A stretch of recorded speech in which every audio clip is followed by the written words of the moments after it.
पिछले साल का वीडियो पड़ा हुआ, उसमें सारे सवाल हल करवा रखे हैं। वीडियो मांग भी तो सको, ये सारे सवाल वहाँ हल करवा रखे, सोल्व करवा रखे सारे सवाल ही, एक का कैलकुलेशन नहीं बता रखी। चलो बताओ कौन सा सवाल बताना है? पांचवा सवाल देखो क्या कह रहा। निम्न सेल दे रखा ना, बताओ सेल क्या दे रखा? सेल 25 डिग्री सेंटीग्रेड के तापमान पर ईएमएफ ज्ञात करना। 25 डिग्री सेंटीग्रेड के तापमान पर ईएमएफ ज्ञात करना। उसके बाद सेल दे रखा है Ni निकिल सॉलिड, फिर सेमीकोलन। उसके बाद दे रखा है Ni2 प्लस, उसके ब्रैकेट में दे रखा है 0.01। उसके बाद डबल सेमीकोलन, उसके बाद Cu2 प्लस, ब्रैकेट में 0.1, फिर Cu ये दे रखा। उसके बाद E नोट Ni2 प्लस और Ni का मान दे रखा, कितना दे रखा भाई? माइनस के 0.25, फॉर्मूला लगाया E note Cu2 plus, Cu का मान दे रखा, कितना दे रखा सवाल में? 0.34 वोल्ट। ये हो सवाल, ये दो। एक काम करो, पहले हर सवाल में पहले ई नोट सेल का मान निकाल लो, सबके मान निकाल लो जो 9 समीकरण में जरूरत पड़ेगी। तो ई नोट से सेल का मान निकाल लोगे, ई नोट सेल का मान जब निकाल लोगे तो बता रखा है ई कैथोड माइनस के ई एनोड सूत्र हो। तो ई नोट सेल बराबर कैथोड वाले का मान कौन सा जो ज़्यादा हो? ज़्यादा ये वाला है, वाला इधर वाला, और कौन सा ज़्यादा? तो 0.34 लिखो यहाँ से, माइनस लगाएंगे। उसके बाद ये 0 पॉइंट कितना बैठेगा? 25, क्या है माइनस के, तो प्लस ही बन जाएगा फिर वो। अगर यहाँ माइनस माइनस प्लस ही बन जाएगा। ई नोट जो सेल, इसका जो मान आएगा दोनों जोड़कर 5 और 4 9, 2 और 3 5, 0.59 वोल्ट। यही तो आगा, या कुछ और आगा? ये आ गया। उसके बाद एन का मान, यहाँ देखो दो इलेक्ट्रॉन नहीं दिखाई दे रहे, तो एन का मान इसमें सवाल में कितना? 2। और बताओ सवाल में एन का मान जब 2 भाई, उसके बाद बताओ, उसके बाद क्या बोला? उस यहाँ लिखे नैनसेट समीकरण से, नैनसेट समीकरण से। अब नैनसेट समीकरण का सूत्र बताओ क्या हो? ई एम एफ बराबर ई नोट सेल माइनस 0.059 बटे में कितना? एन लोग। उसके बाद क्या बता रखा है मैंने तुम्हें? उसके बाद बता रखा एनोड बटे कैथोड, एनोड की सांद्रता बटे में कैथोड की सांद्रता, कैथोड की सांद्रता। ये तो बता रखा है सूत्र। अब बताओ यहाँ से इसका मान कितना दे रखा है? ई नोट सेल वाले का मान कितना निकाला हमने? 0.59 वोल्ट माइनस, अब ये क्या है? 0.59 बटे में कितना बैठेगा? 0.59 ना, बटे में कितना बैठेगा? 2। ये क्या है? लोग ब्रैकेट में यहाँ एनोड की सांद्रता, एनोड इधर वाला ही तो हो और कैथोड इधर वाला हो। एनोड वाले का मान कितना दे रखा है? 0.01। उसके बाद बटे में कैथोड वाले का मान कितना दे रखा है? 0.1। ये तो दे रखा है, पॉइंट हटाई 0 बढ़ा ली, ये कटेगा नहीं कटेगा, 1/10 आएगा, कुछ ऐसा दिखाई देगा। 0.5 माइनस के, इसे काटेंगे तो समझा बता रखा क्या आएगा? 0.0295 आगा नहीं, ये पहले तुम्हें याद होगा। उसके बाद ये क्या है? लोग, यहाँ तो 1/10 बच गया। 1/10 को हम 10 की घात माइनस के मन लिख सको, और जो 10 की घात माइनस के बना ना, जो लोग का फॉर्मूला हो, दो यहाँ प्रॉब्लम हमारी, लोग में ऐसे लिखा x की पावर m, तो इसे मैं ऐसे लिख सका m अब गा जाओ, m log x, ऐसे लिख सको सूत्र हो। अगर हमने ऐसे लिखा हुआ ना, लोग 10 की घात लिखा हुआ माइनस के 1, तो माइनस के 1 आगे जाएगा, और गुणा लोग कितना बैठेगा? 10, तो बैठेगा -1 गुणा लोग 10 का मान कितना हो? 1, और गुणा कर देंगे तो बैठेगा -1, ये बैठेगा इस तरह करेगा।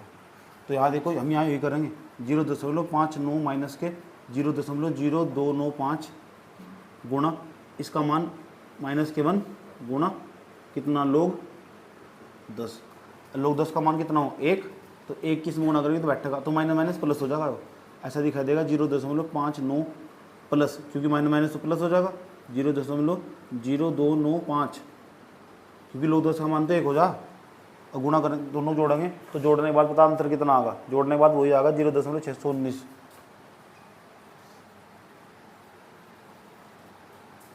ये तरीका था सवाल को करने का। और बताओ कौन सा सवाल बता रहे थे भाई? 7वां क्वेश्चन नंबर देख लो, 7वां। अच्छा छठा बताना, छठे में क्या है वो, क्या तूफान आएगा भैया?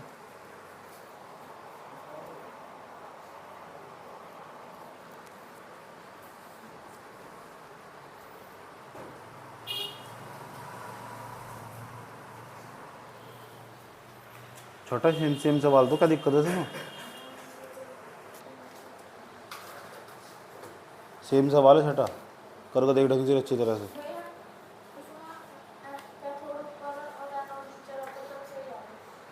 कैथोड वही होगा उसमें, तू कैथोड पहचान नहीं पा रही इसमें। तो कैथोड वही होगा, इलेक्ट्रॉन जो त्याग हो क्या हो, एनोड हो, और जो वो त्याग क्या हो, कैथोड हो। और इसमें देख कितने इलेक्ट्रॉन त्यागे, मैग्नीशियम ने इलेक्ट्रॉन ग्रहण करे, वो कैथोड होगा। और जिन्हें त्याग्य ने एसएन वाला, वो एनोड होगा। यहाँ अनु है कि हर बार हर समीकरण में इधर वाला कैथोड एनोड ही होगा, वो पहचानना भी पड़ा। ठीक, इसलिए कहता है कम से कम 20 सवाल घर जाकर किताब से निकालती और अच्छे तो क्लियर हो जाए। और बता कौन सा सवाल बताना, 7वां सवाल बताना भाई। 7वें में क्या दिक्कत है भाई? 7वां भी वही सवाल है इसी तरह का। जहाँ सवाल में दिक्कत हो रही वहाँ पूछो, पहले से उतारो। चलो अभी बता रहा एक सवाल वो भी।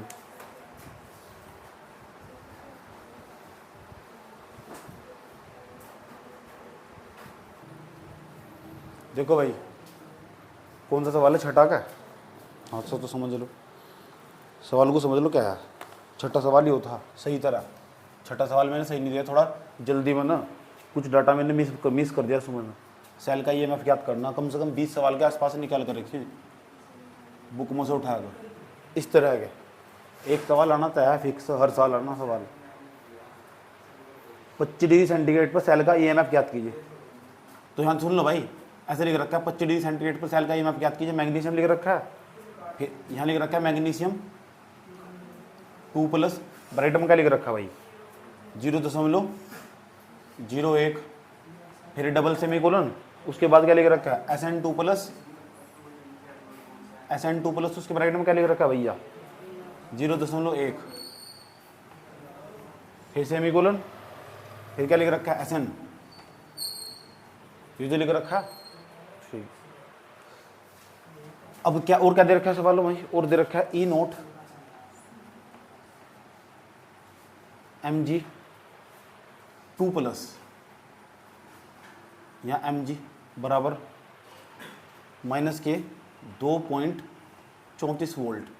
जो कल मैं दे नहीं पाया सवाल में, जो मैंने कल वाली क्लास ली थी उसमें। और उसके बाद E0, इसलिए हमको दिक्कत हुई सवाल में, डाटा इनसफिशेंट था उसके सवाल के अंदर। SN एरो का बराबर लग, इसका मान दे रखा है सवाल में, कितना दे रखा था इसका मान? इसका मान दे रखा है माइनस के 0.136 वोल्ट।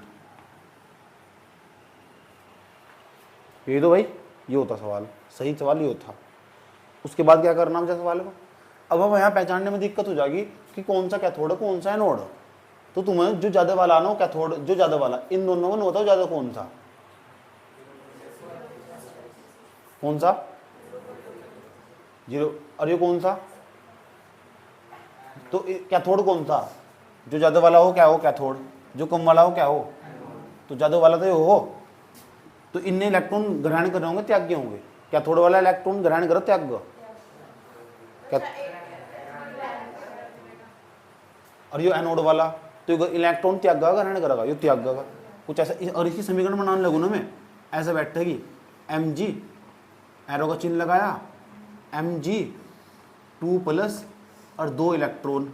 अगर उसकी समीकरण बनाने लगूँ तो वैसे बैठेगी Sn2+ 2 इलेक्ट्रॉन, एरो का चिन्ह लगाया, Sn।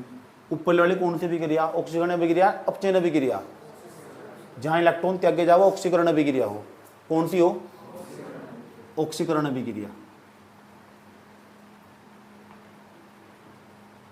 ऑक्सीकरण अभिक्रिया या कौन सी? अपचयन अभिक्रिया। ठीक, अब बताओ ये ऑक्सीकरण अभिक्रिया अपचयन अभिक्रिया, इसका मतलब जहां ऑक्सीकरण अभिक्रिया हो वहां जो कैथोड हो एनोड हो, तो ये एनोड की तरह काम करेगा। और यो कैथोड की तरह काम करेगा। बात समझ में आई? ठीक है राजू, अब तो कर लोगे सर? अरे भाई अब तो कर लोगे या करके दिखाऊं? अब एन का मान होता कितना, इसमें एन का मान 2 नहीं है, एन का मान कितना 2, ई नोट सेल का मान निकाल लो। ई नोट सेल का मान तो कल मैंने तुम्हें दे भी दिया था सवाल में। अब क्या करोगे, ज़्यादा मतलब कम घट, इसमें से घटाओगे तो हल करके पता कितना आएगा, हल करके कितना आएगा भाई,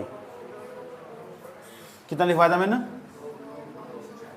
2.204 वोल्ट। इसका भी मान निकल गया, इसका भी मान, सबके मान निकल गए। अब सूत्र लगाना हमें नैनसठ समीकरण का, और नैनसठ समीकरण का EMF निकाल लो हम, और EMF बराबर में तो क्या बैठेगा, ई नोट सेल माइनस के 0.059 बट्टे में कितना एन, ये क्या बैठेगा लोग, ऊपर की क्या लिखेंगे, एनोड लिखेंगे कैथोड लिखेंगे, एनोड की सांद्रता, नीचे क्या लिखेंगे कैथोड की सांद्रता, कैथोड की सांद्रता। अब यहाँ देख को तुम्हें पहचानना यो एनोड हो या कैथोड, यो एनोड है कैथोड, एनोड ऊपर रखेंगे और कैथोड कौन सा ये वाला, इसे नीचे रखेंगे और हल करके अंतर निकाल लेंगे, सेम आंसर आएगा। एन का मान पता ही है हमें, अब तो निकाल लोगे, और इसका मान हमें पता ही कितना यो रहा, क्या दिक्कत सवाल है। अब नोट कर लो,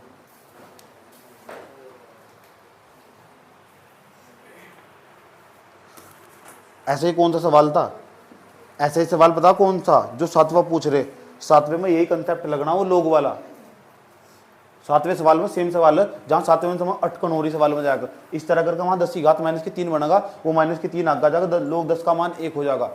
7वां सवाल चाहे तो भी करके देख लो, नहीं होने का तो पूछ लो। हाँ बता जो वाला, इसका मान बताओ कितना बैठेगा, 2.204 है, 2.204 माइनस इसका बैठेगा 2 रख दूंगा तो 0.029 आ जाएगा, गुणा लोग एनोड वाले का मान कितना, एनोड वाले का मान भाई 0.01 बटे में 0 पॉइंट हटाई 0 बढ़ा ली, 2.204 माइनस के 0.0295 गुणा लोग यहाँ लोग 10, यहाँ बैठेगा लोग 10 की घात -1, तो -1 आगे ले लेंगे, 2 10 का मान 1 हो जाएगा, तो माइनस माइनस प्लस हो जाएगा, 2.204 यहाँ प्लस बन जाएगा, क्योंकि यहाँ लोग 10 का मान तो 1 हो जाएगा, तो प्लस गुणा कर यहाँ माइनस के 21 गुणा करेंगे प्लस बन जाएगा, तो प्लस 0.0295 दोनों जोड़ दो, तो जोड़ देंगे कितना बैठेगा 2.2335, तो इसका गलत आ रखा है, तो जोड़ का 2.2335 ही सही है, इसने घटा रखा है ना, एनोड वाला ऐसा नहीं माना, एनोड वाला कौन सा,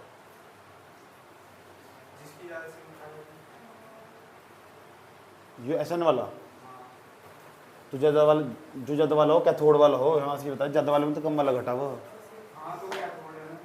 कौन सा, क्या दिक्कत हो रही,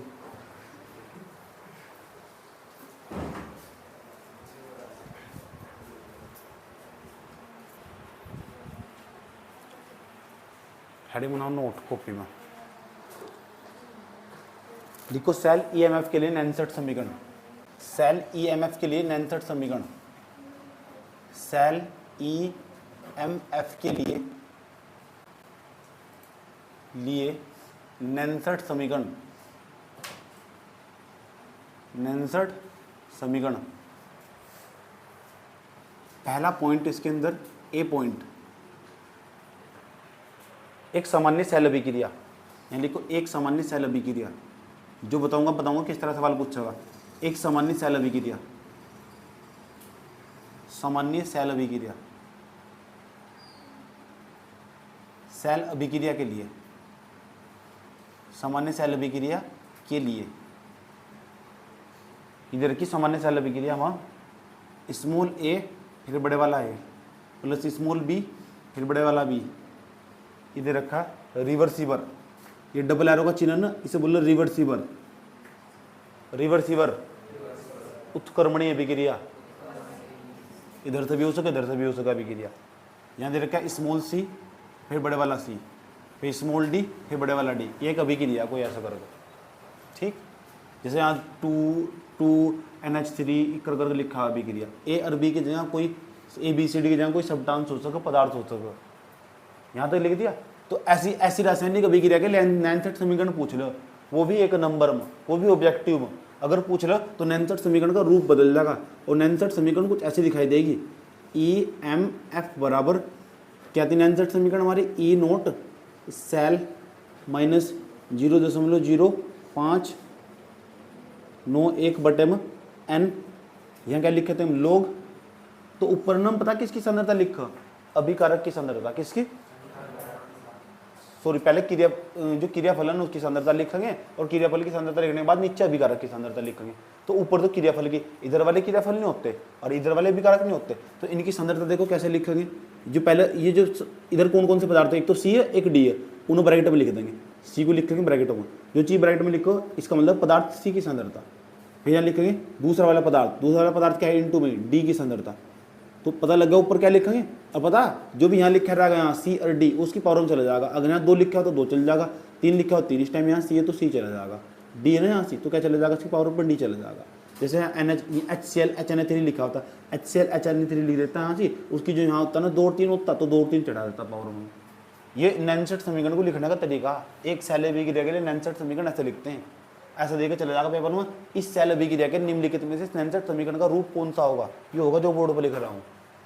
उसके बाद बताओ नीचे फिर अभिकारक लिखेंगे, अभिकारक क्या है ए है, दूसरे वाला अभिकारक क्या होगा हमारा, दूसरे वाला अभिकारक भाई बी, तो दोनों के ऊपर यहाँ पावर ए हो जाएगी, यहाँ पावर क्या हो जाएगी बी हो जाएगी, ये ए और बी वहाँ चला जाएगा। ये नैनसेट समीकरण का ये भी एक रूप है, समझ में आई बात। या अब नैनसेट समीकरण कहाँ कहाँ लगती है ये बात हम विशेष तौर पर ध्यान लेकर अब लिखेंगे, इसके बाद पहले यहाँ तक लिख दो तुम्हें से, इस सूत्र को पहचान लेना, ये भी नैनसेट समीकरण का ही रूप है।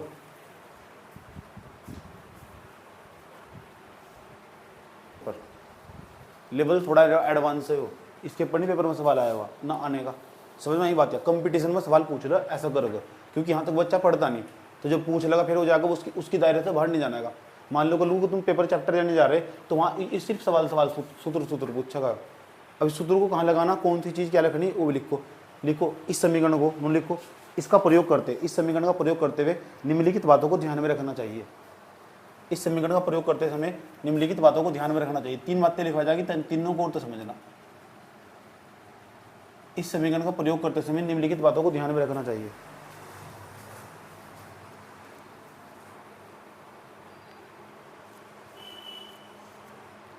लिख लिया। नंबर 1, ठोस धातु की सांद्रता हमेशा 1 मोल प्रति लीटर लेनी चाहिए। ठोस धातु की सांद्रता हमेशा 1 मोल प्रति लीटर लेनी चाहिए।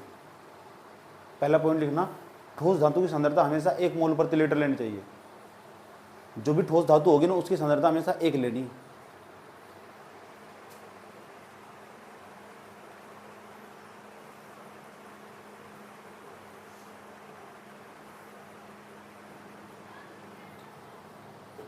लिख दिया। दूसरा, आयनिक पदार्थों की सांद्रता भी 1 मोल प्रति लीटर लेनी चाहिए। दूसरा पॉइंट लिखना, आयनिक पदार्थों की सांद्रता भी 1 मोल प्रति लीटर लेनी चाहिए। आयनिक पदार्थ वे हों जो जिन्हें जल में डालते अपना घुल जावे। आयनिक पदार्थों की सांद्रता भी 1 मोल प्रति लीटर लेनी चाहिए।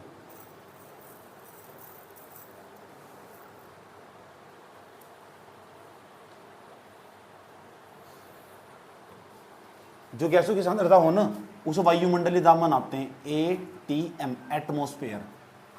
गैसों की जो सांद्रता हो ना उसे क्या नापते हैं, ATM। लिखो अगला पॉइंट, गैसों की सांद्रता को वायुमंडलीय दाब के रूप में व्यक्त करते हैं। गैसों की सांद्रता को वायुमंडलीय दाब के रूप में व्यक्त करते हैं।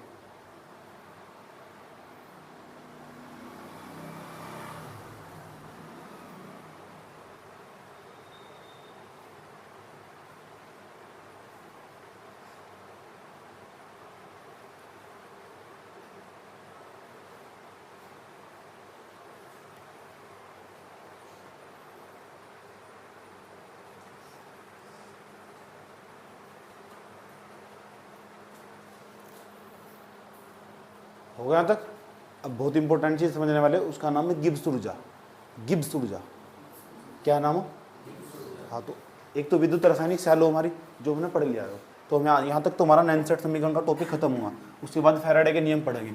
जिस बच्चे ने पिछले साल के पेपर सवाल उठा के देखोगे तो फैराडे के नियम कई बार आ रखे हैं पेपर में, कई बार फैराडे के नियम दिखा देंगे तुम्हें। उसके बाद चैप्टर का दी एंड हो जाएगा। समझ में आया भाई बात? तो एक और लिखो, विद्युत रासायनिक सेल। अगली हेडिंग बनाओ, विद्युत रासायनिक सेल तथा गिब्स ऊर्जा। विद्युत रासायनिक सेल, विद्युत रासायनिक सेल, रासायनिक सेल तथा गिब्स ऊर्जा।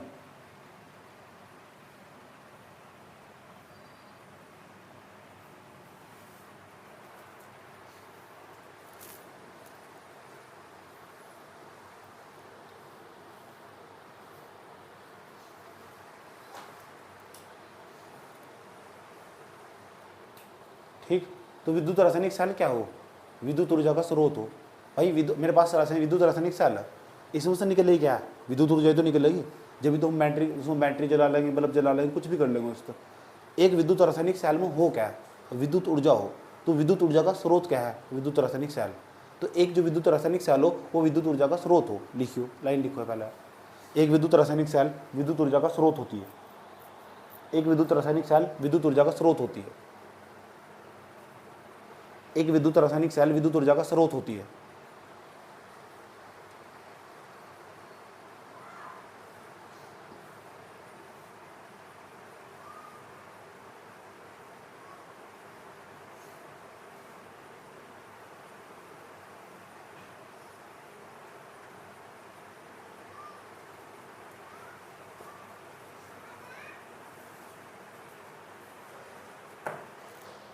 ठीक है यहां तक? अब बताओ क्या लिखा था तुमने, बताओ।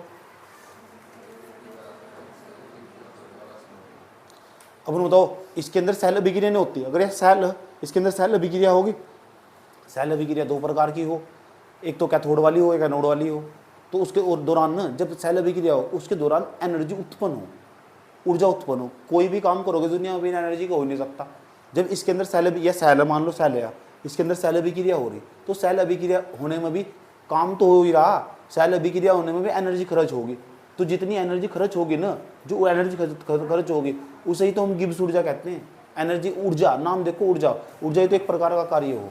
समझ में आया बात? या तो विद्युत रासायनिक सेल है, इस विद्युत रासायनिक सेल है, इसके अंदर एनर्जी भरी हुई। ये जो एनर्जी भरी हुई, या ये एनर्जी भरी हुई, तो इसके अंदर विद्युत रासायनिक अभिक्रियाएं होंगी। जब ये अभिक्रियाएं होंगी तो अभिक्रियाएं उत्पन्न होने में, अभिक्रियाएं होने में एनर्जी खर्च होगी, नहीं होगी? एनर्जी खर्च होगी। जो एनर्जी खर्च होगी ना, उसे हम गिब्स ऊर्जा के नाम से जानते हैं। वो गिब्स ऊर्जा को हम डब्ल्यू से प्रदर्शित करते हैं। किस तरह? डब्ल्यू से। डब्ल्यू लिख देंगे इस तरह, कैपिटल डब्ल्यू। बात समझ में आई है? लिखो, ये लिखो, जब सेल अभिक्रियाएं होती है, जब सेल में अभिक्रियाएं होती है, ऐसे लिखो, जब सेल में अभिक्रियाएं होती है, जब सेल में अभिक्रियाएं होती है तो विद्युत ऊर्जा उत्पन्न होती है। जब सेल में अभिक्रियाएं होती है तो विद्युत ऊर्जा उत्पन्न होती है।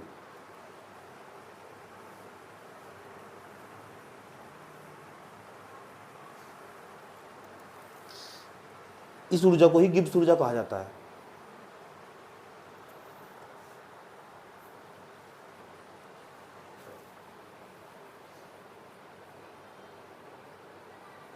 इस ऊर्जा को ही गिब्स ऊर्जा कहा जाता है। और गिब्स ऊर्जा को ना डेल्टा जी से प्रदर्शित करते हैं, डेल्टा जी से। किस तरह? डेल्टा जी लिखो, आगे जाकर कार्य ही डेल्टा जी बन जाएगा। इसे डेल्टा जी से प्रदर्शित करते हैं।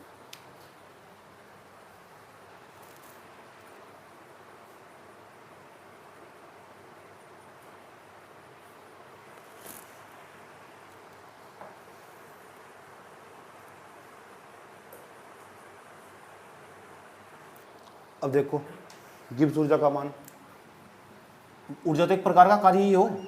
तो जो गिब्स ऊर्जा हो ना, देखो ध्यान से अच्छे तरीके से, जो गिब्स ऊर्जा हो, जो सेल के द्वारा जो प्रवाहित आवेश हो, सेल के द्वारा प्रवाहित आवेश, पूछूंगा मैं क्या बताया अभी? गिब्स ऊर्जा का मान सेल में प्रवाहित आवेश और सेल का जो विद्युत वाहक बल हो, सेल के विद्युत वाहक बल को एक प्रकार से ई नोट सेल से भी लिख दो, वो सेल का विद्युत वाहक बल ही तो हो, ई नोट ई एम एफ लिख दो, ई नोट लिखा और यहाँ क्या लिख देंगे ई एम एफ। और ये कैसे निकाल लो हम, नैनसठ समीकरण तो निकाल रहे हो, ये नैनसठ समीकरण तो निकाल रहा है विद्युत वाहक बल। और ये क्या है, सेल में प्रवाहित आवेश, सेल से जो प्रवाहित आवेश, सेल से जो प्रवाहित आवेश होगा जब तो धारा बह होगी, धारा कब बह, जब आवेश चलेगा, बिना आवेश चले धारा नहीं जा सकती। और आवेश कहाँ तक चलेगा, सेल के पास, तो सेल के पास तो आवेश जाएगा और धारा इधर को दौड़ेगी, धारा की विपरीत दिशा में दौड़ो, आवेश की विपरीत दिशा में धारा जाओगे, तो सेल से आवेश, जब आवेश प्रवाहित होगा तो क्या प्रवाहित होगी, धारा, तो धारा प्रवाहित होगी किस तरह, सेल से। और ये क्या है, सेल का विद्युत वाहक बल। अगर इन दोनों गुणा कर देंगे तो पता लग जाएगा कितनी एनर्जी प्रोड्यूस हो रही, कितनी एनर्जी निकल रही, कितनी एनर्जी खर्च हो रही, वह एनर्जी गिब्स ऊर्जा हमारी, किसकी, सेल की, किसकी गिब्स ऊर्जा, ये पता होना चाहिए किसकी गिब्स ऊर्जा। और गिब्स ऊर्जा को हम कैसे बदल करें, डेल्टा जी से। आगे देखेंगे हम इसे डब्ल्यू को डेल्टा जी में बदलने वाले, उसमें गति का नियम लगाने वाले हम। समझ बात यार, पेपर में क्या सवाल आएगा, गिब्स ऊर्जा पर टिप्पणी लिखिए, इतना लिखना जितना लिखवा रहा हूँ तुम, समझ में आया बात यार। आया तो आया नहीं, 6 साल में कभी एक बार आएगा, लेकिन फिर भी मैं पढ़ा दूँ, बचना नहीं चाहिए। तो नंबर अच्छे लाने का, 100 नंबर प्राप्त करने का एक तरीका सिंगल सोल्यूशन, घर बैठ कर रोज साल सुबह कॉपी, मूल मंत्र, दवाई होनी चाहिए, चाहे किसी ने बताया नहीं बताया, सुबह को उठाकर 2 घंटे या शाम को 3 घंटे तुम समझो केमिस्ट्री पढ़नी 3 घंटे केमिस्ट्री होनी चाहिए, उसमें तुम कुछ भी कर रहे, कुछ उनका काम भी नहीं निपटाओ, वैसे कर लो वैसे कर लो वैसे कर लो, जब तक पेपर नहीं आता। और कॉपी के अलावा कुछ नहीं पढ़ना, एक भी सवाल, एक भी कोई किताब भी नहीं पढ़नी, किताब लास्ट फंडा। किसी को बहुत ज़्यादा नॉलेज प्राप्त करनी, अगर अच्छे नंबर, टॉप का नंबर प्राप्त करना, चुपचाप कॉपी पढ़ लो, कुछ भी नहीं पढ़ना, सिंगल सोल्यूशन। जिस तरह जो नोट्स बनाने जा रहे हैं चुपचाप पढ़ लो, बैठ कर जाएगा, बार बार इससे बाहर एक भी ना आता सवाल, ना आया ना आता ना आने का, समझ में आया बात। या तो बार बार ये दवाई की तरह पी जाना, सुबह को उठे तो उठते वक्त ही बैटरी चार्ज होनी चाहिए, बराबर में कॉपी रख कर पढ़ो, आए उठाए सीधा कॉपी लेकर पढ़ गए, सीधा पढ़े सोचो रिवीजन करना बस। उसके बाद क्या करोगे, फिर फ्रेश होने भाग जाओ, बस नहाने धोने भाग जाओ, समझ में आया बात। ये उससे क्या है, तुम्हारी बैटरी सुबह रिचार्ज हो जाएगी। और तुम क्या करोगे, बिना पढ़ेंगे दौड़ोगे तो तुम्हारा आलस भी आएगा। तो पहले उठते वक्त सीधा कॉपी उठा ले करो और बस रिवीजन करना शुरू कर दे करो। रिवीजन माँ बहुत बड़ी चीज़ हो, समझने की बात। या यूँ तो मैंने पता नहीं क्या पढ़ा रखा, क्या पढ़ा रखा है। मेन चीज़ तो वो जिसे मैं एक्सप्लेन कर सकूँ बिना किताब के, क्योंकि वो सारा का सारा मेरे दिमाग में, वो दिमाग में कब आगा, वो दिमाग में एक तो 2 तरीके तय सको, एक तो तुम अपनी आंतरिक तरीके से सीखो, नहीं तो दूसरा फिर मैं डंडा बजा के याद करवाऊंगा, समझ बात। और तुम वही खिलाड़ी जो डंडा बज के याद करवाएगा, समझ में आया बात।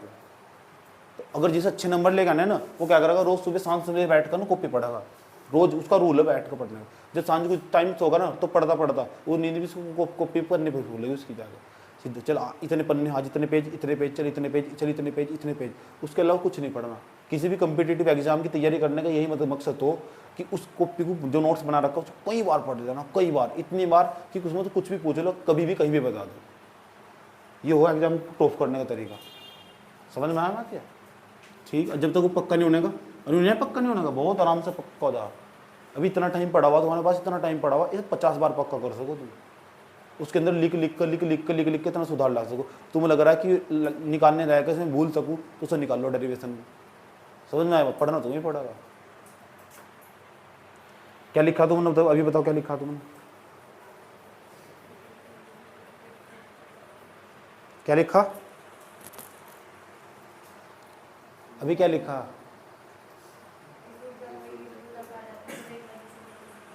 डेल्टा जी से पर्दे करते हैं, लिखो गिब्स ऊर्जा का मान, गिब्स ऊर्जा का मान, गिब्स ऊर्जा का मान सेल द्वारा प्रवाहित आवेश, गिब्स ऊर्जा का मान सेल द्वारा प्रवाहित आवेश तथा सेल के विद्युत वाहक बल दोनों के गुणनफल के बराबर होता है। गिब्स ऊर्जा का मान सेल द्वारा प्रवाहित आवेश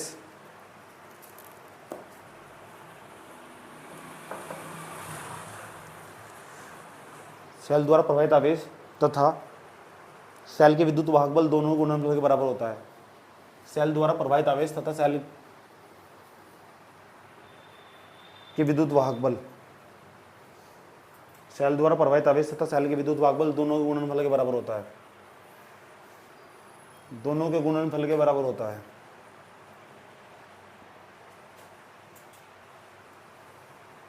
अर्थात W बराबर Q गुणा E नोट EMF।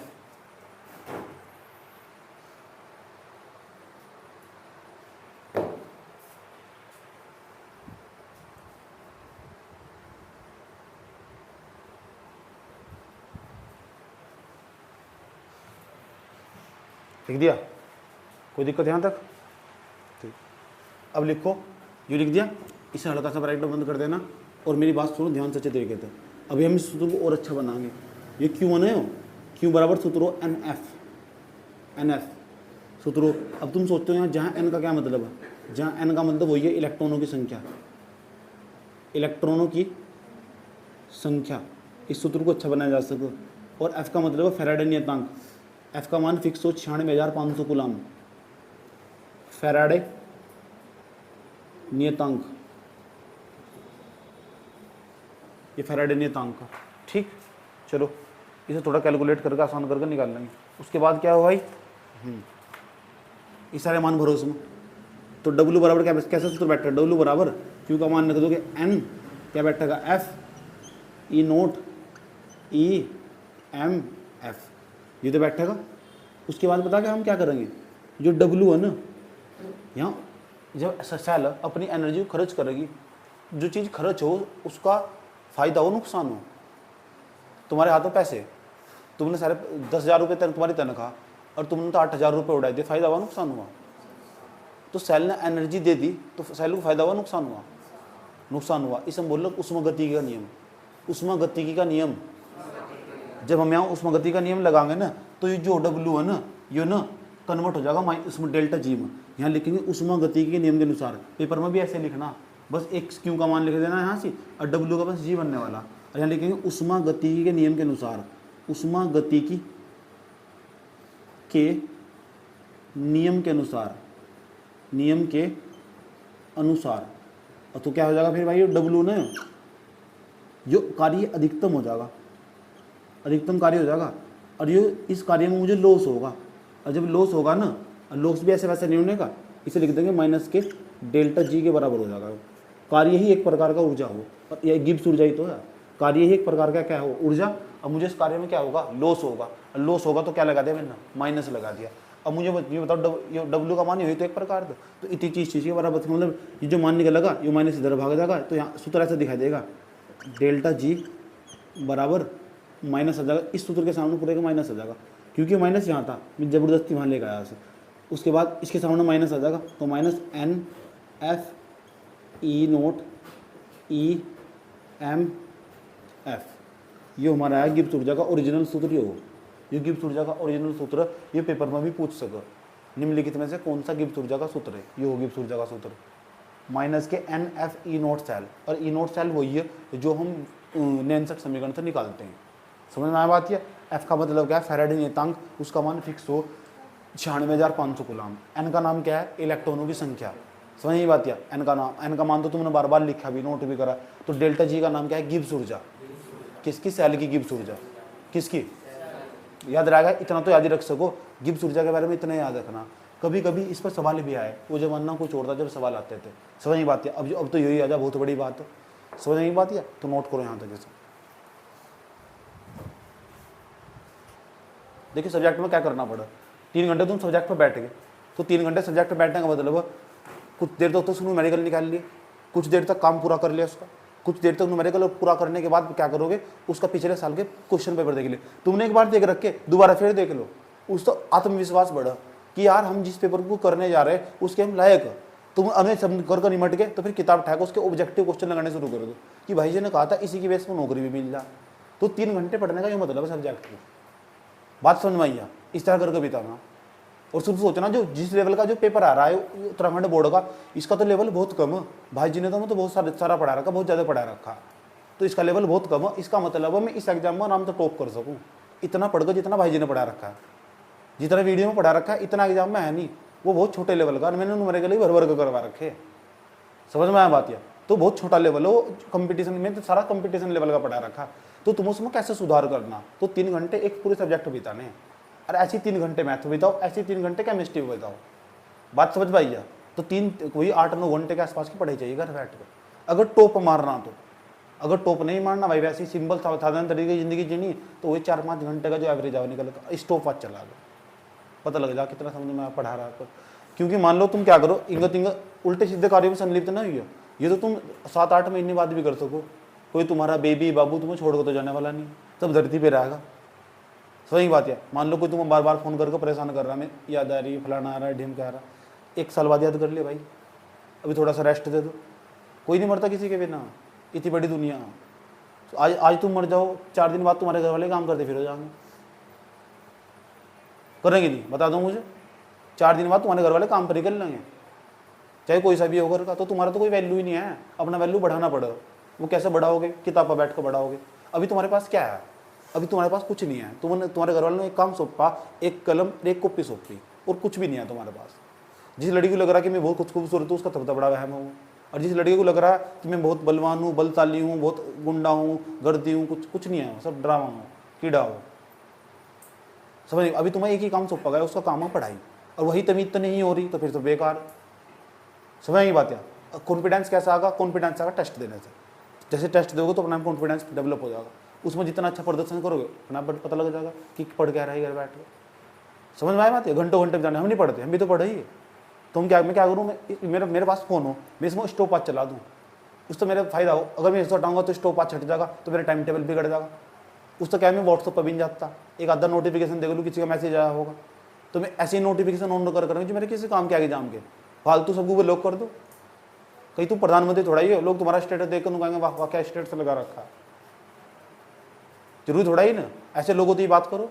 ऐसे जो लोग हैं जो इस तरह तेरे काम के नहीं आए, ये भविष्य में भी किसी काम का नहीं है, हटाओ से, गंदगी हो जल्दी।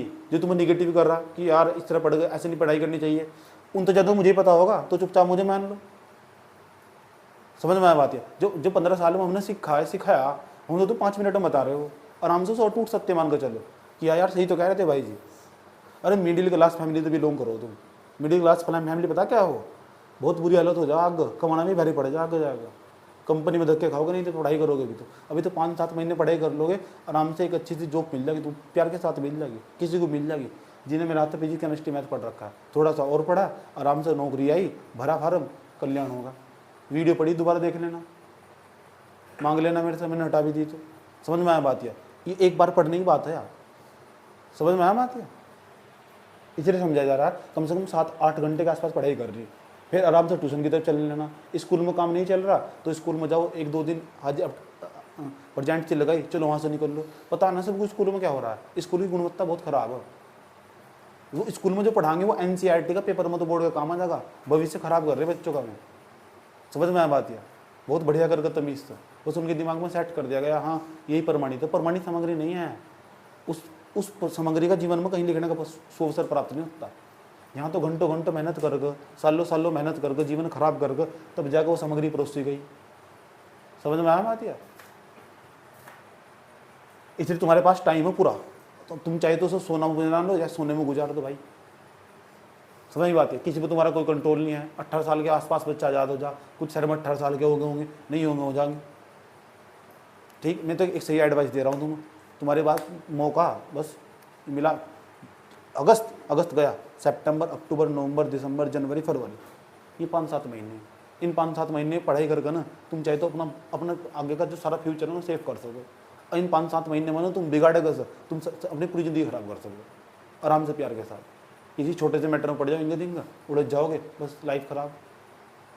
कुछ है थोड़ा ही वो परमानेंट थोड़ा ही है। जो मेरी पहली गर्लफ्रेंड रही होगी मेरे साथ, मेरे पास साथ है थोड़ा ही आज, तो मेरे साथ लंबे लंबे वादे नहीं करेंगे उसने, करे होंगे सबके साथ हो। मिट्टी मिट्टी पढ़े नहीं पढ़ाए होंगे, बाबू कैसे हो, कितने सोने हो आप, करे नहीं होंगे, मुझे पता है ही नहीं। करे होंगे, नहीं करे होंगे। फिर दूसरी आई, उनने भी लंबे लंबे वादे करे होंगे। फिर तीसरी आई, चौथी आई, 5वीं आई, इस तरह करके आई नहीं होंगी। तो सबने अच्छे अच्छे वादे करे होंगे। है कोई सी? है ही नहीं। मुझे कोई इंटरेस्ट भी नहीं है जाने में। समझ में आई बात है? ये पर्दा है, इसके पीछे हम जब तक अचंबा रहेंगे यार, पता नहीं इसके पीछे क्या होगा, कौन सी दुनिया होगी, जब जाकर देखे होगे तो कुछ नहीं आया। समझ में आया बात? ठीक, सब जगह सुकून मिला कायम। एक तरफ 4 घंटे घूम का जाएगा, इधर उधर दोस्त जो करना कर लो। एक बार 4 घंटे करा पढ़ लो, स्टॉप वॉच चला गया, पढ़ लो, देखिए सुकून किसमें मिला था। घर वाले भी करेंगे वाह वाह वाह, सारा दिन पढ़ता ही रहा। जो सारा दिन पढ़ता रहा वही फैल भी नहीं होता, वो कभी भी नहीं फैल होता। वो किताब पर बैठा ना, जिन्हें बैठना सीख गया ना, वो जम जाने के बाद बस चाहे वो कुछ भी कर रहा, पन्ने पलट रहा हो, जो बैठना सीख गया ना वो कलाकारी सीख गया। दम हो, खिलाड़ी हो, ये बैठना ही तो भारी है। चलो अब हम समझेंगे फैराडे के नियम। हेडिंग बनाओ कॉपी, ये उठा लिया, हेडिंग बनाओ फैराडे के नियम।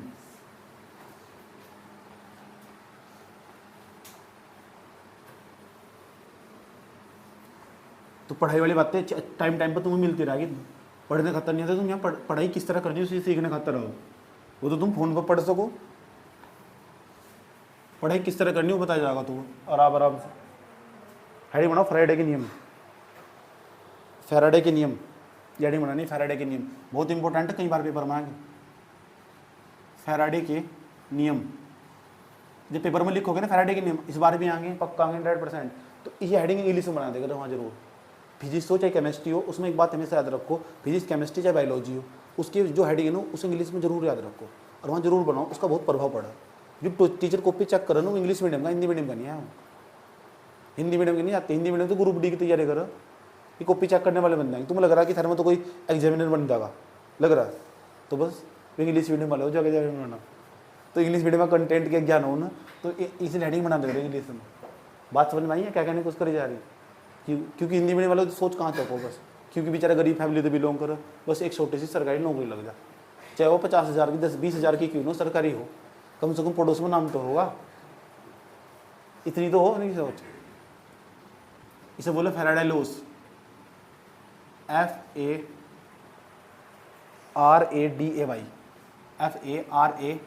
FARADAY, Faraday's law, LAW,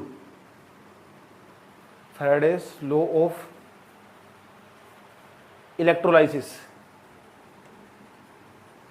ELECTROLYSIS, electrolysis. इसमें लिखना है इसके दो नियम है, इसके दो नियम है।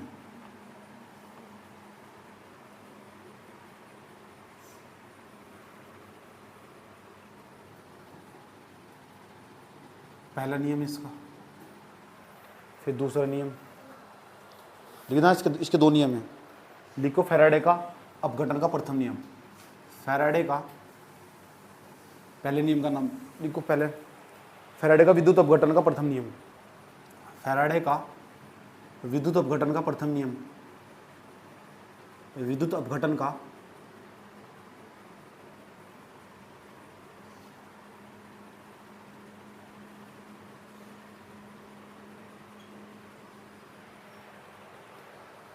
फैराडे का विद्युत अपघटन का प्रथम नियम बहुत आसान है, ज़्यादा हार्ड नहीं है, 5-10 मिनट का खेल है सिर्फ।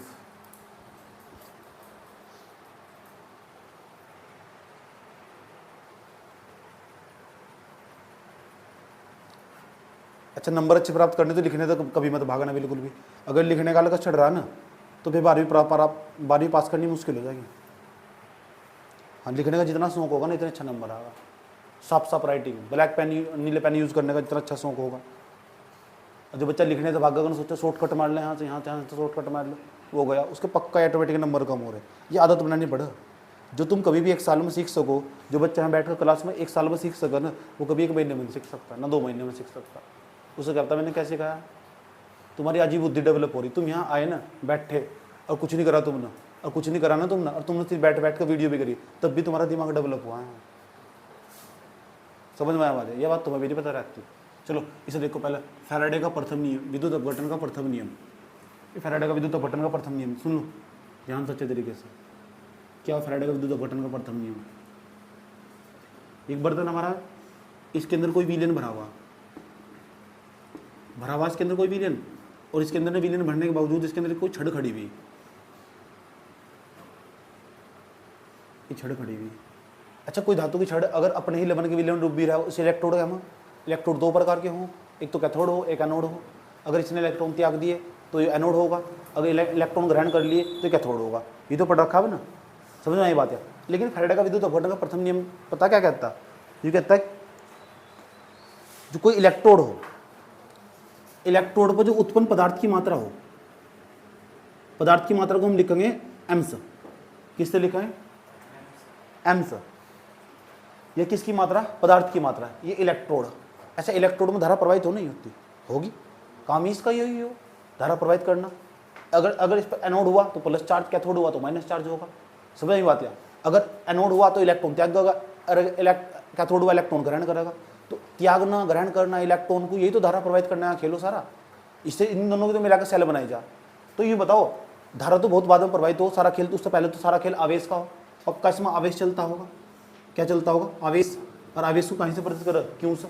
जितना ज़्यादा आवेश चलेगा ना इसमें, तो जो आवेश ये पदार्थ हो सकता है इस पर इलेक्ट्रॉन आकर चिपकना शुरू हो जाए। जब चिपकना इलेक्ट्रॉन आकर पदार्थ इस पर आकर इकट्ठा होना शुरू हो गए, तो पदार्थ की मात्रा इकट्ठी होनी शुरू होगी इस पर। तो जो पदार्थ की मात्रा इकट्ठी होनी शुरू हुई ना, उसे हम एम से डिनोट करेंगे। किस तक? इससे क्या? पदार्थ की मात्रा। या कौन से पदार्थ की मात्रा? जो इलेक्ट्रोड पे इकट्ठा हो रहा पदार्थ, जो पदार्थ इलेक्ट्रोड पे इकट्ठा हो रहा। जब हमने विद्युत रासायनिक सेल पढ़ाया था ना तो वहां बताया था कि पदार्थ इस पे पदार्थ ना इलेक्ट्रोड पे इकट्ठा होना शुरू हो जा, तो इसे बोलेंगे पदार्थ की मात्रा। एम का नाम क्या है?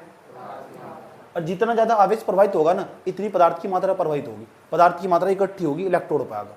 जितना ज्यादा आवेश प्रवाहित होगा ना, अगर आवेश की मात्रा कम कर दी तो इस पर कम पदार्थ आकर चिपकेगा, कम पदार्थ इकट्ठा होगा इस पर। अगर हमने आवेश की मात्रा ज्यादा कम प्रवाहित करी तो कम चिपकेगा, और ज्यादा हमने प्रवाहित करी आवेश की मात्रा तो ज्यादा चिपकेगा इस पर, पदार्थ आकर इकट्ठा होगा इस पर। तो इसका मतलब हुआ क्या है? इसका मतलब ये हो, जो कोई इलेक्ट्रोड, भाई ये इलेक्ट्रोड, इस पर जो पदार्थ की मात्रा हो, भाई वर्ग में पदार्थ की मात्रा, इस पर जो आवेश हो ना उसके समानुपाती हो। आवेश बढ़ाएंगे ये बढ़ जाएगा, आवेश से घटाएंगे ये घट जाएगा। यही तो फैराडे का विद्युत अपघटन का प्रथम नियम है। यही है फैराडे का विद्युत अपघटन का प्रथम नियम। इसे बस थोड़ा सा आगे बढ़ाएंगे तो क्या लिखेंगे? क्या है? इस नियम के अनुसार किसी भी इलेक्ट्रोड पर उत्पन्न पदार्थ की मात्रा उस इलेक्ट्रोड पर उपस्थित आवेश के समानुपाती होती है। समझ में बात है?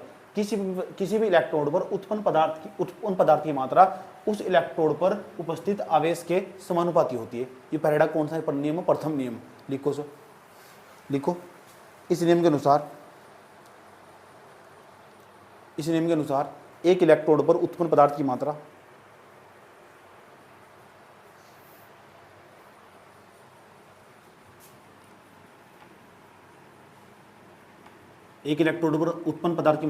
इस नियम के अनुसार एक इलेक्ट्रोड पर उत्पन्न पदार्थ की मात्रा, ब्रैकेट में ले लेना एम,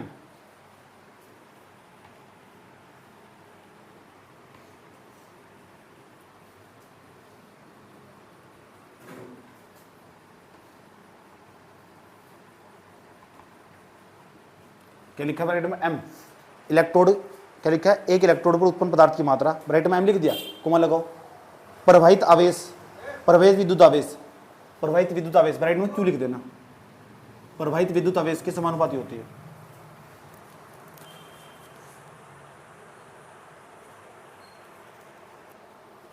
ये लिखो, अर्थात एम समानुपाती क्यों?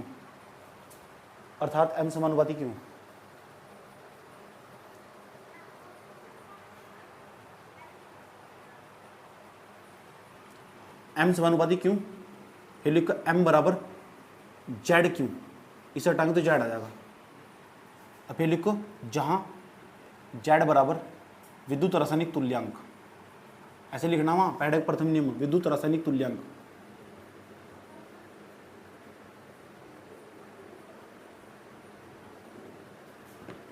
जेड बराबर सूत्र हो हमारे पास आई टी, जेड बराबर सूत्र हो आई टी, क्यों बराबर आई टी हो, क्या हो? क्यों बराबर आई टी। तो क्यों का मान लिखेंगे यहाँ, एम बराबर बैठेगा जेड आई और टी, एम बराबर जेड आई टी। तो सूत्र को भी लिख देना है हमारे पास, एम बराबर जेड आई टी। आई का नाम क्या हो यहाँ? विद्युत धारा।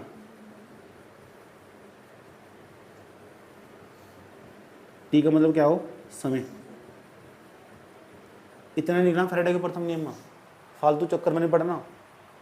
पेपर में फैराडे के विद्युत अपघटन के नियम आ रहे, अनाप शनाप चीजें नहीं आ रही। अगर किसी सवाल में पूछ रहे ना, इलेक्ट्रोड पर उत्पन्न पदार्थ की मात्रा निकाल लो, तो विद्युत रासायनिक तुल्यांक देगा जाएगा, और धारा देगा जाएगा, और धारा प्रवाहित होने में लगा जो समय वो भी देगा जाएगा। कभी सवाल पूछ भी ले इसके ऊपर, पूछा नहीं आज तक। समझ बात है? पूछो तो आराम से कर देना, ऐसा करके आराम से निकाल सकते। लेकिन आज तक जो उसने फेमस चीज पूछी बस फैराडे के प्रथम नियम पूछ, फैराडे के विद्युत अपघटन के नियम पूछे, ये फैराडे का विद्युत अपघटन का प्रथम नियम। इतना ही लिखना, ज़्यादा ज़्यादा चित्र बना सको, चित्र बना दो।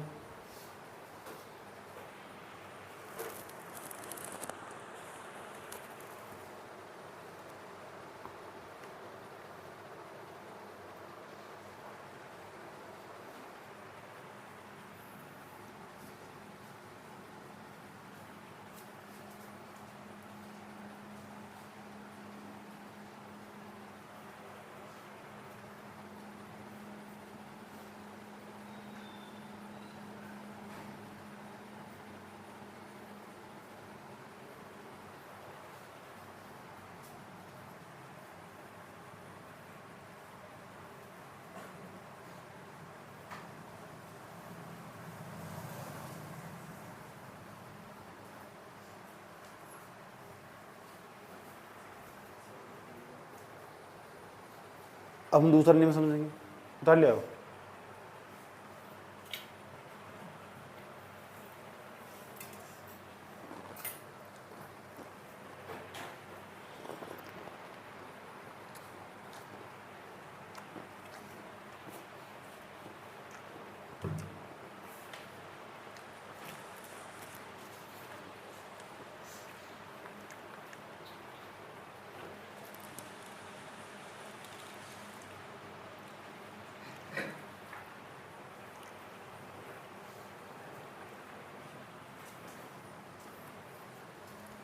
अब गौर से समझना दूसरा नियम भी,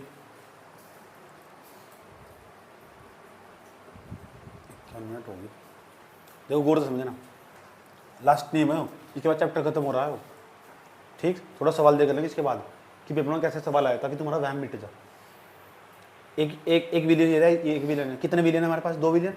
पहले समझ लो आराम से प्यार के साथ, देखो हमारे पास 2 विलियन है, 1 विलियन हो रहा है, 1 विलियन हो रहा है, 2 विलियन है, और 2 विलियन में 2 छड़ खड़ी हुई, और 1 इलेक्ट्रोड हो रहा है, 1 इलेक्ट्रोड हो रहा, और दोनों में समान मात्रा में धारा प्रवाहित हो रही। जितनी मात्रा में इसमें धारा प्रवाहित हो रही है ना, उतनी इसमें धारा प्रवाहित हो रही। इसमें 10 एम्पियर की, तो इसमें 10 एम्पियर की, तो कितने विलियन है हमारे पास, और दोनों में कैसी धारा प्रवाहित हो रही, समान मात्रा की। तो समान मात्रा की अगर धारा प्रवाहित हो ना, तो फैराडे ने कहा था कि दोनों इलेक्ट्रोड हो, जो दोनों इलेक्ट्रोडों पर धातु का भार हो, उत्पन्न जो धातु का भार हो m1, और दूसरे वाली धातु के दूसरे वाला इलेक्ट्रोड क्या है, दूसरे वाला इलेक्ट्रोड उस पर जो भार है धातु का वो कितना m2। दोनों इलेक्ट्रोड, अगर 2 इलेक्ट्रोड में समान मात्रा में धारा, 2 विलियन है हमारे पास, ये 2 विलियन है और उनमें 2 इलेक्ट्रोड, और दोनों में समान मात्रा में धारा प्रवाहित हो रही। अगर समान मात्रा में धारा प्रवाहित हो रही, तो दोनों पर जो उत्पन्न भार होगा पदार्थ का, उत्पन्न जो पदार्थ का भार होगा, उनका जो अनुपात होगा, बट्टे में जो चीज़ बट्टे में जाए, अनुपात बोल लो, पता क्या है वो, इसे बोल लेंगे पदार्थ की जो मात्रा, उनका अनुपात, पदार्थ की मात्रा का जो विद्युत रासायनिक तुल्यांक हो ना, विद्युत रासायनिक तुल्यांक को हम लिखा Z से, तो Z1 बटे में कितना बैठेगा, Z2, उन दोनों के बराबर हो, उन दोनों के अनुपात के बराबर हो। 2 विद्युत रासायनिक, 2 हमारे पास इलेक्ट्रोड और उनमें समान मात्रा की धारा प्रवाहित हो रही, 2 इलेक्ट्रोड समान मात्रा में धारा प्रवाहित हो रही, तो दोनों का जो भार होगा ना, दोनों का जो भार होगा, उनका जो अनुपात होगा, उन दोनों के विद्युत रासायनिक तुल्यांक के अनुपात के बराबर होगा, विद्युत रासायनिक तुल्यांक के अनुपात के बराबर होगा। यही फैराडे का कौन सा नियम है, दूसरा नियम। कितने विलियन है हमारे पास, उसमें कितने इलेक्ट्रोड, दोनों की मात्रा क्या है, समान, किसकी, पदार्थ की मात्रा, तो पदार्थ की मात्रा समान, तो उनका जो अनुपात होगा और जो विद्युत रासायनिक तुल्यांक होंगे, उनका जो अनुपात होगा वो क्या होगा, बराबर होगा। देखो सर, देखो इस नियम के अनुसार विभिन्न विद्युत अपघट्टे में, विभिन्न का मतलब दो विद्युत अपघट्टे, विभिन्न विद्युत अपघट्टे में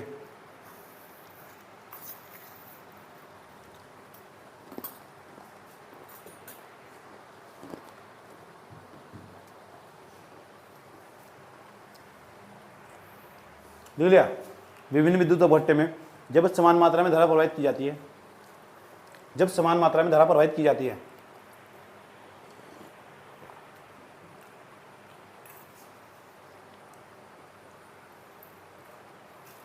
जब समान मात्रा में धारा प्रवाहित की जाती है,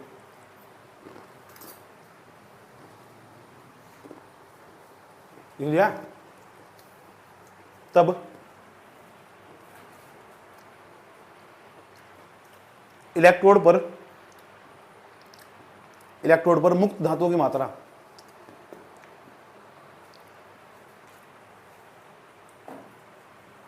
इलेक्ट्रोड पर मुक्त धातुओं की मात्रा का अनुपात, इलेक्ट्रोड पर मुक्त धातुओं की मात्रा, धातु ब्रैकेट में लिखो, पदार्थ भी लिख सको,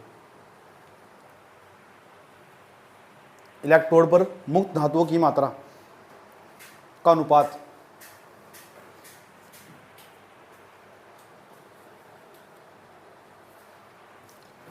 यहाँ तुल्यांकी भार लिखिए, तुल्यांकी भार है यहाँ से E1 बटे में E2, क्या लिखा है अभी, क्या लिखा है, मात्रा का अनुपात उनके तुल्यांकी भारों के अनुपात के बराबर होता है, मात्रा का अनुपात उनके तुल्यांकी भारों की मात्रा के अनुपात के बराबर होता है, उनके तुल्यांकी भारों की मात्रा के अनुपात के बराबर होता है।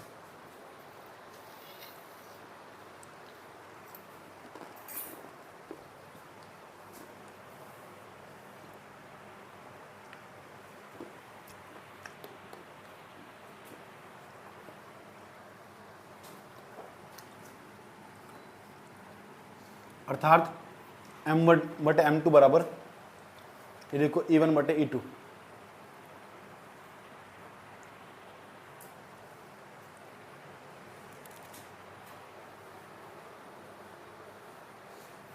अच्छा, अगर हम इसे लिखने लगे इसका सूत्र M1 का, तो बैठेगा नहीं Z1 IT, क्योंकि धारा की मात्रा समान है, समान मात्रा समान समय, इसका क्या बैठेगा Z2 IT, इसका सूत्र, क्योंकि M बराबर ZIT नहीं आएगा सूत्र, ये दोनों तो हमारे समान है, IIT समान है, तो बैठेगा E1/M क्या बैठेगा E2, इससे कट जाएगा, तो एक सूत्र ये भी आएगा हमारा Z1/M कितना Z2 बराबर में E1/M कितना E2।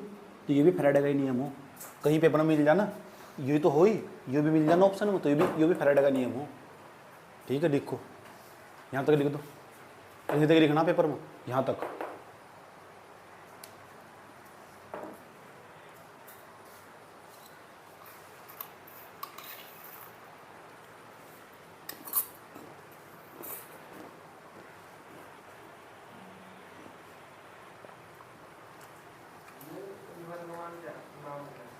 किसका? तुल्यांकी भार, पिछले चैप्टर में पढ़ा रखा है विद्युत रासायनिक तुल्यांक। यहाँ Z1 का नाम लिख सकते हो, या लिख सकते हो विद्युत रासायनिक तुल्यांक। तुल्यांकी भार अलग चीज हो, विद्युत रासायनिक तुल्यांक अलग हो, पिछले चैप्टर में पढ़ा रखा है मैंने।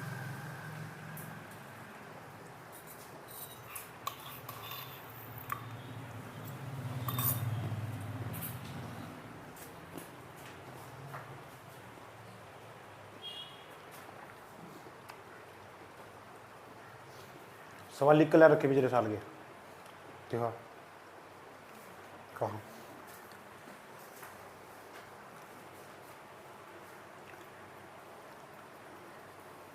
इस चैप्टर में जितने सवाल है दिखा। देखो सवाल कैसा है भाई, मानक हाइड्रोजन इलेक्ट्रोड विभव का वर्णन करो, 2009 में आया। ऐसा सवाल है, ये बहुत फेमस सवाल है, अब मैंने पिछली क्लास में सब पढ़ा रखा है। अब तक 8 क्लास हो चुकी, तो जो केमिस्ट्री क्लास हो रखी है ना, ये सारी आज मैं भेज दूंगा, आज तक की जितनी सवाल क्लास सारी भेज दूंगा टोटल। समझ में आया बात? या तो आराम से प्यार के साथ बैठ कर ना देखते रहना, रिवीजन करते रहना, अपना टाइम नहीं खराब करना चाहिए बिल्कुल भी। अगर तुमसे आवा ना तो तब भी रिवीजन करना चाहिए। समझ में आया बात? या जब मैं 12वीं क्लास में पढ़ता था ना, तो एक चीज़ को कम से कम 50 बार पढ़नी पड़ती थी मुझे, 50 बार के आसपास। समझ में आया बात है? जब बोर्ड में पढ़ता था, मैं बोर्ड की तैयारी नहीं करी थी, फिर बाद में जाकर मुझे 1-1.5-2 महीने के लिए बोर्ड पर फोकस होना पड़ा था। तो बच्चे जब यहाँ पर जो पढ़ाने जो अच्छे नंबर आ रखे उनके, कम से एक बार को एक चीज़ उनका बता फिर भी पढ़ा दे, आवत था उन पर कर देते, याद भी आया फिर भी पढ़ा दे, ताकि बोर्ड में अच्छा प्रदर्शन करा, जरा सी भी गलती ना हो, कोमा का भी प्रैक्टिस कर रखी उन्होंने। तो मानक हाइड्रोजन इलेक्ट्रोड विभव का वर्णन करो, ये सवाल था। दूसरा सवाल क्या था, 25 डिग्री सेंटीग्रेड पर 0.1 जिंक सल्फेट विलयन में डूबी हुई एक इलेक्ट्रोड अभिक्रिया तथा इस पर ताप पर विभव सांद्रण ज्ञात कीजिए। ये मैंने सेम सवाल करवा रखा, बोर्ड पर करवाया क्लास में, ऐसे सवाल आते हैं, सुन लो। उसके बाद ये सवाल आया एक सेल अभिक्रिया, जैसे मैंने सवाल करवाया नैनसेट समीकरण के ऊपर सवाल, ऐसे सवाल आ रखे, देखो ऐसे सवाल आ रखे। फिर अगला फिर सवाल आया इस तरह जिंक वाला, बिल्कुल सेम सवाल आ रखा पूरा का पूरा, ये मैंने करवाया फिर तुम। उसके बाद उत्तराखंड बोर्ड में 2010 में इलेक्ट्रोड विभव क्या है समझा रखा मैंने। इलेक्ट्रोड विभव क्या है, धातु की छड़ और धातु आयन के बीच में जो विभवांतर उत्पन्न हो, इलेक्ट्रोड विभव, मैंने तो अंतर भी लिखवाया इसमें। उसके बाद आगे चलो, अगला सवाल आया 2012 में, एक मानक हाइड्रोजन इलेक्ट्रोड विभव का वर्णन करो। ये दोबारा फिर सवाल आया, मैंने पढ़ाया मानक हाइड्रोजन इलेक्ट्रोड विभव क्या है, मानक हाइड्रोजन इलेक्ट्रोड क्या है, SHE, उसका चित्र ही बनवाया मैंने अच्छी तरह, वो सब क्लास में सब भी लगा तुम करा। एक भी सवाल बाहर नहीं आने का भी नहीं, अगर 10 साल भी बाहर नहीं आने का, अगर 10 साल बाद भी सिलेबस बदला तब भी बाहर नहीं आने का, है ही नहीं कुछ बाहर, सब पढ़ा रखा मैंने, पढ़ो तो। और सुनो, विद्युत वाहक बल और विद्युत विभवांतर में अंतर लिखिए, कॉपी में लगा, सब कॉपी में लगा, एक भी चीज़ बाहर नहीं मिलने की। समझ में आया बात है? उसके बाद अगर चलो फैराडे के विद्युत अपघटन के नियम लिखिए, क्या है, 2 नियम लिखिए, फैराडे के विद्युत अपघटन के नियम लिखिए। उसके बाद ई नोट का मान निम्नवत है, ई नोट का मान दे रखा है, तो ई नोट सेल का मान आराम से निकाल सको, ज़्यादा वाले में से कम वाला घटा दो। समझ में आई बात? ऐसा करके सवाल में 2013 में सवाल पूछा है, मोलर चालकता को समझाइए। तो मोलर चालकता मैंने चैप्टर में पढ़ाया, मोलर चालकता क्या हो, पीछे पढ़ाया जब हमने कोलराउस का नियम पढ़ाया, तो कोलराउस के नियम पर मोलर चालकता की बात करी। उसके बाद दिक्कत नीचे लिख रखा है, कोलराउस का नियम क्या है, इसके दोनों प्रयोग लिखिए, आराम से पढ़ा रखे, सब कॉपी में लिखा हुआ। अब बोल बोल कर पढ़ाया, तुम पर याद ही करवाया था तुमसे। तो जो मैं टेस्ट लूंगा ना, ये सारी चीज़ें पढ़ का नहीं करता, पक्का होगा।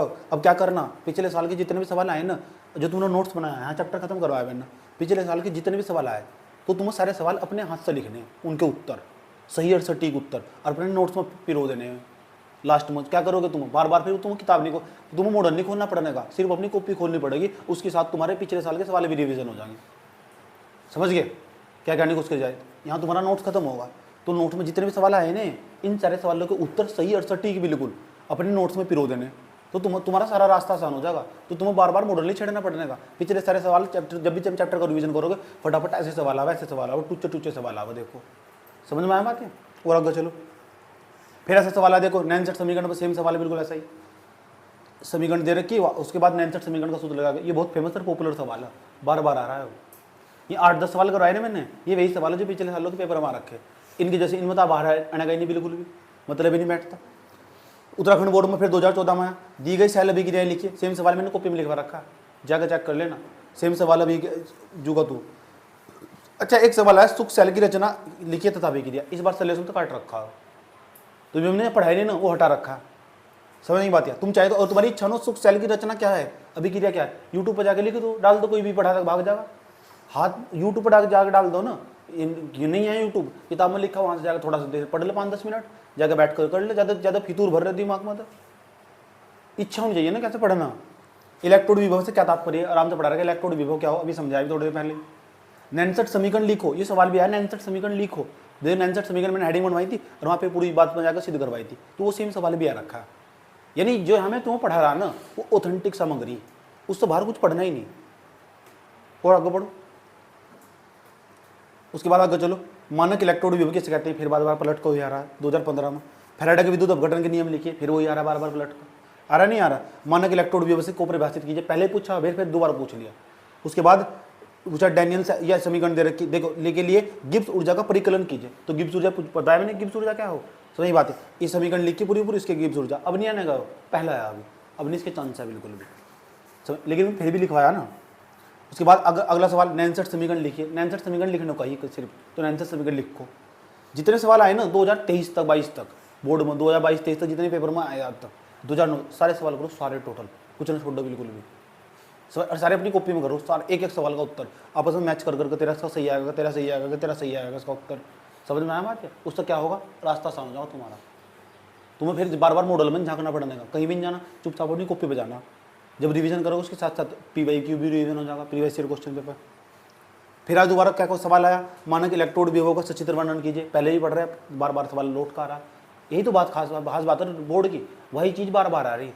तो मैं कई बार कहता हूँ बच्चों को, पिछले 10 साल का पेपर कर लो, चुपचाप जाकर हर पिछले किसी प्रत्येक सब्जेक्ट का 10 साल का पेपर निकाल कर चला जाए, और 10 साल के पेपर निकाल कर जाएगा ना, तो चुपचाप एक बात याद कर, प्रत्येक सब्जेक्ट में 100 नंबर आ रहे हैं उसके, आना ही नहीं कुछ भी, लौट कहीं नहीं आना बिल्कुल भी, वही आना जो चीज़, कोई भी चीज़ नहीं आनी, कोई भी चीज़ नहीं लौट कर आने की, वही चीज़ आ गई जो है थी, सेम चीज़ क्योंकि तुम जो कॉपी में लिखा हुआ।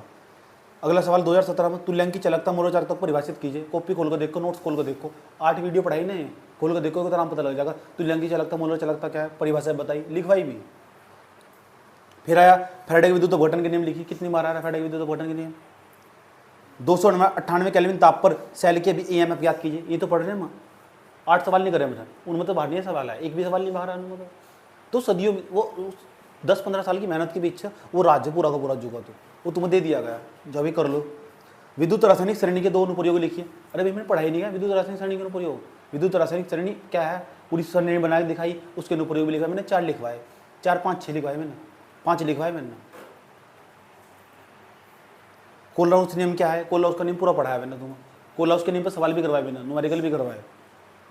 फिर वही मानक इलेक्ट्रोड विभव याद कीजिए, 2018 में कैसा सेल के लिए निम्नलिखित सेल के लिए सेल अभिक्रिया लिखिए, 2 सेल अभिक्रिया लिखो।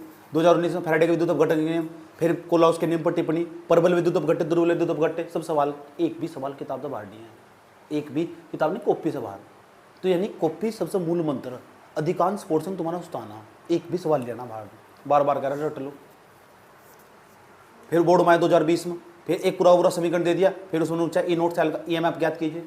तो सवाल बार बार आ रहा है, जो बार बार आ रहा है तो प्रैक्टिस करो ना। मैं कहा भी अलग से तुम पढ़ाते वक्त मैं 20 सवाल के आसपास निकाल लो उस पर यार।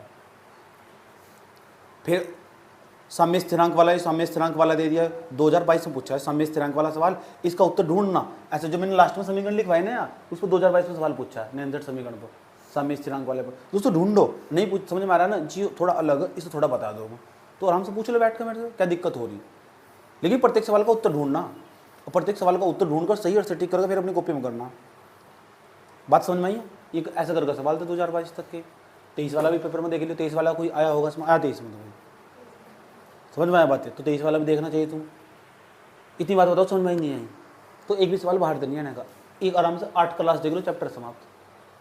अच्छा मैंने ये पढ़ा रखा है, मैंने पूरा केमिस्ट्री पढ़ा रखा 12वीं का, सारा टोटल सब पढ़ा हुआ, पढ़ने की इच्छा होनी चाहिए।